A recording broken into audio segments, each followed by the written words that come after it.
والمشكله ان انت لما تبص على التشكيله بتاعت النادي الاهلي عشان تشوف واحد ينفع يبقى كابتن للفرقه وينفع يبقى شخصيه، مفيش. الوحيد اللي كان ينفع يبقى كابتن للعيبه دي ويسمعوا كلامه ويحترموه ما جددنا لهوش ومشي بيلعب في الصفاقسي دلوقتي، علي معلول. ده الوحيد اللي كان شخصيه في الملعب وبره الملعب. 7 سنين ولا 8 سنين قعدهم علي معلول في النادي الاهلي، لا سمعته بيقول مش عايز اجدد، لا سمعته بيقول جاي لي من بيراميدز، لا سمعته جاي لي بيقول ان هو جاي له من الخليج.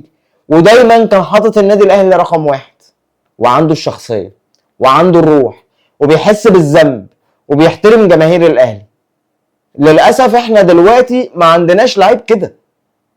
النادي الاهلي ما فيهوش لعيب كده.